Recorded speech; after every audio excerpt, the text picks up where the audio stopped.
Yo les gens, j'espère que vous allez bien. Moi, ça va super. On se retrouve après la vidéo qui est sortie il y a quelques minutes du groupe A et du groupe B qui est sortie. Là, on va faire tout simplement la vidéo sur le groupe C et le groupe D. Donc j'espère que cette vidéo vous plaira. N'hésitez pas à aller regarder d'abord le groupe A et le groupe B et après cette vidéo et les autres qui arrivent sur le groupe E et F et les phases finales. Donc j'espère que cette vidéo vous plaira. N'hésitez pas à vous abonner et à liker la vidéo si ça vous plaît. Et sur ce, je vous dis, c'est parti. Donc encore une fois, j'ai pris énormément de notes sur ma petite tablette. Regardez-moi ces notes. Dites-vous que ça, c'est que tout ça là, tout ce que je vous montre là, c'est que les notes de l'Angleterre. C'est que l'Angleterre, hein, pour vous dire à quel point j'ai pris beaucoup de notes. J'ai beaucoup travaillé sur ces vidéos. Donc, n'hésitez pas à vous abonner, les gars. On est parti déjà pour le groupe C. Donc, quatrième, je vois la Slovénie. 57e au classement FIFA. Sur les 15 derniers matchs, 10 victoires, dont une, victoire contre le Portugal, quand même, ce qui est incroyable. 3 matchs nuls et 2 défaites. Donc, ils sont vraiment en forme, ce qui est très bien.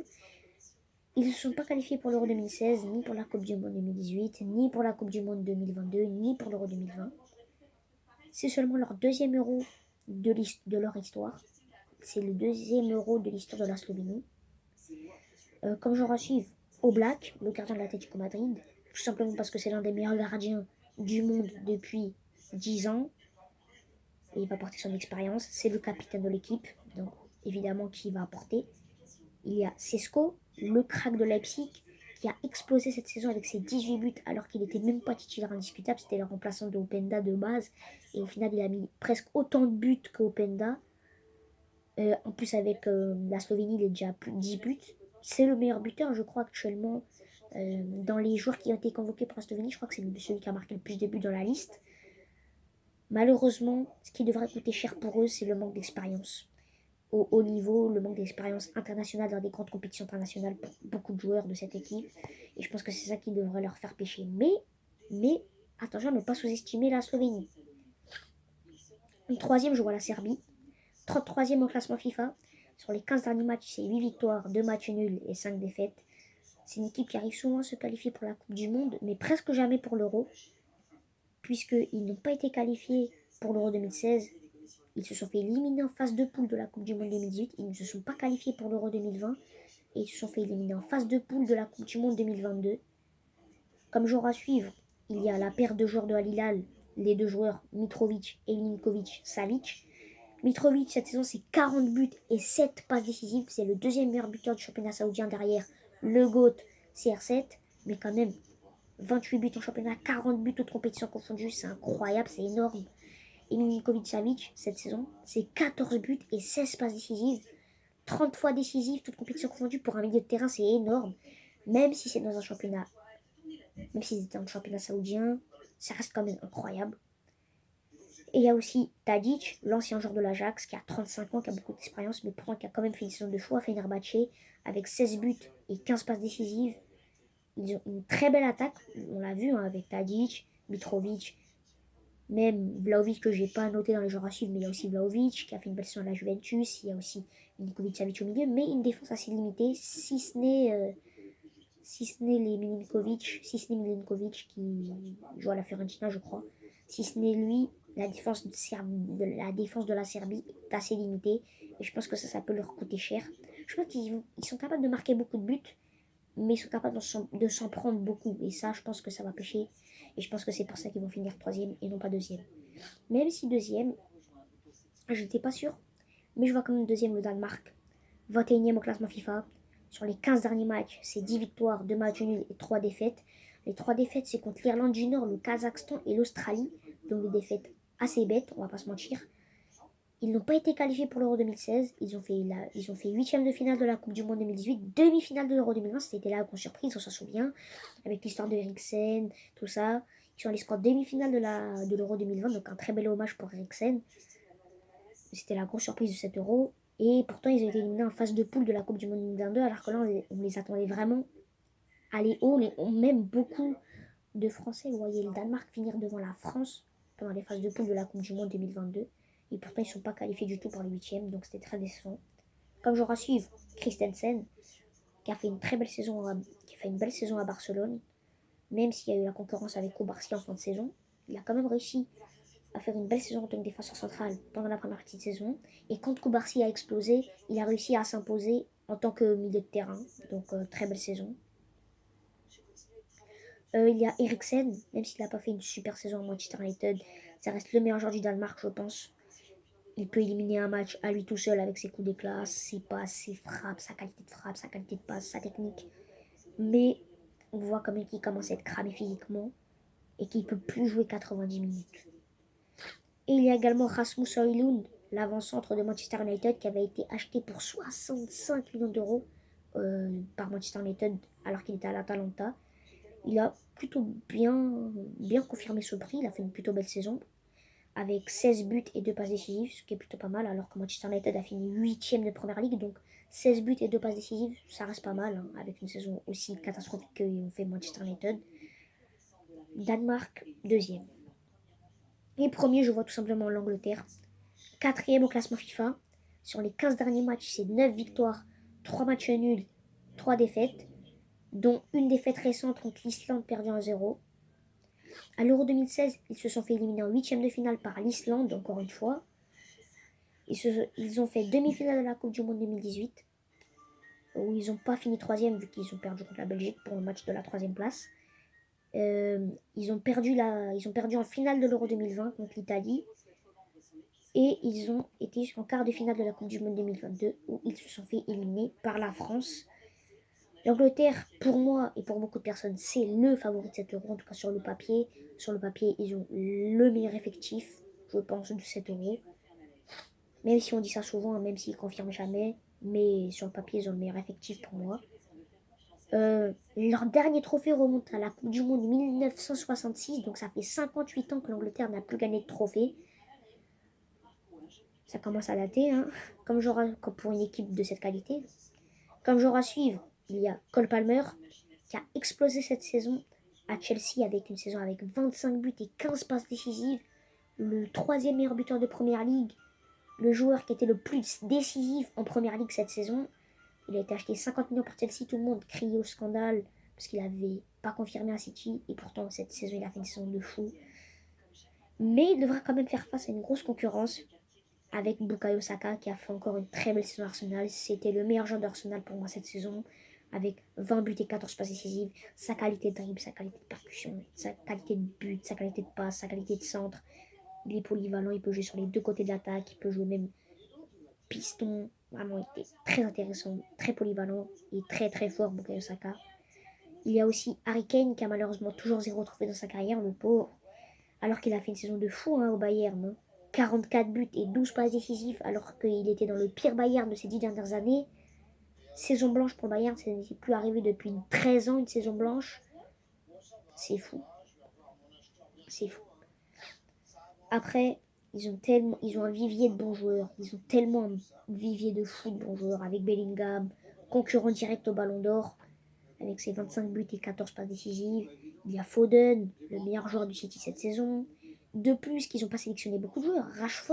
Sancho, Grealish, Maguire n'ont pas été sélectionnés. Donc, tellement ils ont de bons joueurs que ces joueurs-là n'ont pas été sélectionnés, pour dire à quel point l'équipe est incroyable.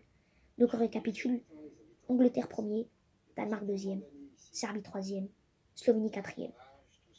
On passe au groupe D, donc le groupe de la France, de la Pologne, de l'Autriche et des Pays-Bas. Quatrième joue à la Pologne. 28e au classement FIFA. Sur les 15 derniers matchs, c'est 8 victoires, 3 matchs nuls et 4 défaites. Milik est forfait, l'absent de la Juventus, il est forfait. Lewandowski est incertain, donc ça va affaiblir. Donc si Lewandowski est aussi forfait, ça va vraiment affaiblir drastiquement l'attaque polonaise. Ils ont fait quart de finale de l'Euro 2016, ce qui est leur dernier beau parcours. Ils se sont fait éliminer en phase de poule de la Coupe du Monde 2018 et de l'Euro 2020. Et ils se sont fait éliminer en 8ème de finale de la Coupe du Monde 2022 par l'équipe de France, avec un doublé d'Mbappé, on se souvient. Comme joueur à suivre, il y a Zielinski, le milieu de terrain de Naples, qui va être le patron de ce milieu de terrain.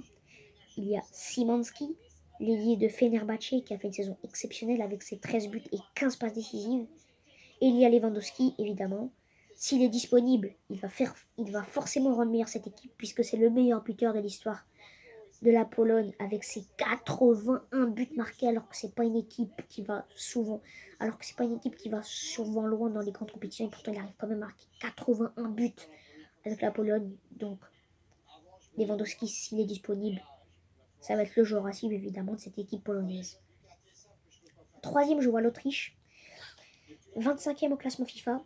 Sur les 15 derniers matchs, c'est 11 victoires, 3 matchs nuls et qu'une seule défaite. Donc ils sont vraiment très en forme. C'est l'équipe la plus en forme pour l'instant des équipes qu'on a analysées. Ils se sont fait éliminer en phase de poule de l'Euro 2016. Ils ne se sont pas qualifiés pour la Coupe du Monde 2018 et pour la Coupe du Monde 2022. Donc sur les deux dernières Coupes du Monde, ils n'ont pas été qualifiés. Et pourtant, ils ont fait 8e de finale de l'Euro 2020, ce qui était plutôt un beau parcours, puisqu'en plus, ils étaient fait éliminer par l'Italie, qui finalement était le vainqueur de l'Euro. Donc, ouais, c'est un beau parcours. C'est une équipe qui est en constante progression, puisque on voit qu'à l'Euro 2016, phase de poule, ils se qualifient pas aux deux dernières Coupes du Monde, mais ils vont 8e de l'Euro. En Ligue des Nations 2022 aussi, ils finissent 2e de leur poule, alors que dans leur poule, il y avait les Pays-Bas, la France et je sais plus c'était qui l'autre équipe, mais ils arrivent quand même à se qualifier devant la France dans la Ligue des Nations. Ce qui est incroyable, donc ils sont vraiment en constante progression. Mais il y a un gros mais, c'est qu'il y a un absent de taille, David Alaba, qui était le capitaine de l'Autriche, qui tirait tous les coups de parité, qui était le pilier, qui était le meilleur joueur de cette équipe. Il est forfait. Ça va forcément faire mal à cette équipe, surtout défensivement. Mais il y a quand même de bons joueurs, hein, puisque dans les joueurs à suivre, Leimer, le milieu de terrain qui peut jouer aussi latéral droit du Bayern Munich, qui apporte beaucoup de pression, beaucoup d'apports défensifs, un petit peu moins offensifs, mais beaucoup d'apports défensifs. Il est très compact, il va vraiment bien au duel, il rentre dans les duels. Et ça, c'est un joueur qu'on a tous envie d'avoir dans une équipe. Il y a aussi Sabitzer, l'autre milieu de l'Autriche, qui sera sûrement associé à Leimer, qui a fait une très belle saison à Dortmund avec une finale de Ligue des Champions déjà à la clé. Et en plus de très bonnes stats, pour un milieu de terrain, 6 buts et 9 passes décisives, ça fait plaisir de voir Sabitzer à ce niveau. Surtout que depuis qu'il est parti de Leipzig, c'était un peu plus compliqué que ce soit au Bayern ou à United, donc le retrouver à ce niveau, ça fait plaisir. Deuxième, je vois les Pays-Bas. 7e au classement FIFA. Sur les 15 derniers matchs, c'est 9 victoires, 1 match nul et 5 défaites. Ces 5 défaites sont contre la France, 2 défaites contre la France, une contre l'Allemagne, une contre la Croatie et une contre la Colombie. Donc ils perdent souvent quand le niveau s'élève un peu. Quand le niveau est assez bas, ils sont très forts. Quand le niveau s'élève un peu, ils sont beaucoup moins forts. Ils ne se sont pas qualifiés pour l'Euro 2016, ni pour la Coupe du Monde 2018, donc deux grandes compétitions d'affilée où les Pays-Bas ne sont pas qualifiés alors que c'est une équipe de fous de base dans l'histoire. Donc ouais, pour une équipe de ce calibre, deux compétitions d'affilée, deux grandes compétitions internationales, ils ne sont pas qualifiés, c'est incroyable, dans le mauvais sens du terme. Ils ont fait 8e de finale de l'Euro 2020 pour leur retour, où ils se sont fait éliminer par la République tchèque, ce qui était quand même une surprise. Et ils ont fait quart de finale de la Coupe du Monde 2022, ce qui était plutôt un beau parcours, puisque c'était leur retour en Coupe du Monde. Ils ont fait comme quart de finale. Ils se sont fait éliminer au tir au but par l'équipe finalement qui gagne la Coupe du Monde de l'Argentine, donc c'était plutôt un beau parcours. Donc ils doivent confirmer pour cet Euro. Comme joueur à suivre, il y a Van Dijk, qui était absent de la Coupe du Monde 2022 pour cause de blessure. Il est de retour avec les Pays-Bas pour l'Euro. C'est l'un des meilleurs défenseurs centraux du monde depuis maintenant 5-6 ans facilement. Il a l'expérience, donc il va être à suivre. Il y a également Frimpong, le piston de Leverkusen qui a fait une saison encore une fois exceptionnelle avec ses 14 buts et 10 passes décisives, ce qui est énorme pour un piston. Il est déjà pisté par tous les grands clubs européens, donc difficile pour Leverkusen de le garder. Il y a également Xavi Simons qui, après un bon prêt au PSV, est allé à Leipzig où il a marqué 10 buts et délivré 13 passes décisives. Et il est en plus très polyvalent, très technique. Donc même s'il ne devrait pas revenir au PSG de base, il devrait repartir soit à Leipzig, soit au Bayern, soit à Barcelone. Je pense qu'il ira plus à Barcelone. Donc voilà, c'est une équipe très offensive, très forte en contre-attaque, qui propose beaucoup de jeux longs, beaucoup de jeux, on va dire beaucoup de combinaisons, En fait, quand tu regardes les Pays-Bas, c'est une équipe belle à jouer, belle à voir. C'est une équipe très offensive, très rapide avec des joueurs que je n'ai pas cités dans les joueurs à suivre, mais aussi des très bons joueurs comme Depay, Gakpo, Malen, De Ligt, tout ça. Ils sont de très bons joueurs. Et encore, De Jong est absent. C'était de base le métronome de cette équipe, le dynamiteur de cette équipe, celui qui organisait le jeu de cette équipe est forfait, Frenkie de Jong, malheureusement. Donc ça va affaiblir un peu le milieu de terrain. En plus, Coupe Miners aussi est absent. L'autre milieu de terrain un peu plus offensif, qui a explosé cette saison avec l'Atalanta. Donc deux joueurs très importants du milieu de terrain qui sont forfaits. Donc le milieu de terrain un peu plus affaibli. Mais je pense pas que ça va leur porter préjudice, en tout cas dans cette phase de poule. Et premier, je vois l'équipe de France tout simplement. Deuxième au classement FIFA. Sur les 15 derniers matchs, c'est 10 victoires, 3 matchs nuls et 2 défaites. Les 2 défaites sont contre l'Allemagne. Donc si on affronte l'Allemagne, il faudra faire très attention. En phase de qualification, à l'Euro, ils ont été invaincus avec 9 victoires et un seul match nul contre la Grèce pour le dernier match. Donc très belle phase de qualification. Ils ont fait finale de l'Euro 2016, vainqueur de la Coupe du Monde 2018, huitième de finale de l'Euro 2020, perdu contre la Suisse, on s'en souvient. Et finale de la Coupe du Monde 2022. Donc sur les 4 dernières grandes compétitions internationales, la France a disputé 3 finales et on a perdu 2. Donc c'est incroyable dans le sens où ils arrivent très souvent sur les dernières grandes compétitions internationales à aller loin. Mais c'est vrai que sur les 2 dernières grandes compétitions internationales, la France a toujours été éliminée au tir au but. À l'Euro 2020, éliminée au tir au but contre la Suisse. Et à la Coupe du Monde 2022, ils perdent la finale de la Coupe du Monde au tir au but. Donc c'est un peu comme l'Espagne, au tir au but, la France n'est pas très très très forte. Comme joueur à suivre, il y en a beaucoup, mais on va essayer de les partager un peu tous. Il y a Kanté, qui est de retour en bleu, après 2 ans d'absence. On va voir quelle est sa condition physique, parce qu'il est en Arabie Saoudite, donc on va voir s'il a toujours c'est toujours ces 3 poumons, cette condition physique qu'il avait à Chelsea, ce qu'il va l'avoir toujours. En tout cas, sur les 2 matchs de préparation qu'il a joué, il a été bon, donc je suis plutôt rassuré sur le cas Kanté. En plus, il devrait être titulaire sûrement vu que Chouameni, en tout cas, devrait être forfait pour au moins le premier match, voire même le deuxième match. Donc Kanté aura des minutes. Giroud aussi, qui va disputer sa dernière compétition internationale avec la France. Donc ce serait bien qu'il finisse sur une victoire à l'Euro. C'est le meilleur buteur de l'histoire de la France. Donc hâte de voir sa dernière compétition internationale à 37 ans.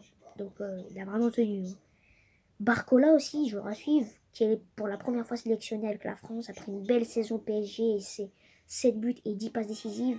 Il doit confirmer après de belles performances au PSG et à Lyon, de belles performances en espoir. Il doit confirmer maintenant au haut niveau en bleu. Donc hâte de voir s'il a des minutes. Je pense qu'il aura des minutes, hein, vu que Coman est encore un peu limite. Et Dembélé n'a pas été très performant dans ce match avec la France en préparation. Je pense qu'il aura des minutes. Évidemment, il y a aussi Mbappé, comme d'hab. Et encore plus, vu qu'il a son seul euro qu'il a joué, l'euro 2020, il l'a raté complètement. Il a mis 0 but. C'est lui qui élimine la France avec son tir au but raté. Il devra rebondir. En plus, c'est désormais un joueur du Real Madrid. Donc maintenant, c'est un joueur du meilleur club du monde. Et je pense qu'il n'a plus aucune excuse puisque la tête est libérée. Il joue dans le club de ses rêves. Donc normalement, sa tête est libérée. Il a l'esprit tranquille. On l'a vu déjà dans le match de préparation contre le Luxembourg qu'il était heureux, on l'a vu dans son jeu, il a retrouvé sa vivacité, il a retrouvé sa technique, il a retrouvé sa vitesse, il a retrouvé sa percussion, il a marqué, il a fait 2 passes décisives, il était présent sur toutes les actions. C'est ce Mbappé-là qu'on veut voir à l'Euro. Il a fait une saison exceptionnelle en termes de statistiques, un peu moins dans le jeu. Dans le jeu, c'était un peu plus compliqué, mais en termes de statistiques, c'était vraiment exceptionnel. 52 buts et 15 passes décisives, et l'Euro n'a même pas commencé. C'est incroyable. La France a vraiment un effectif de fou. Ils se doivent de finir premier du groupe. S'ils finissent pas premier, ce serait de toute façon un échec. Donc j'espère que cette vidéo vous aura plu. Nous, on se retrouve encore une fois dans quelques minutes, quelques heures pour le groupe E et le groupe F. Je vous dis à tout à l'heure les amis. Salut.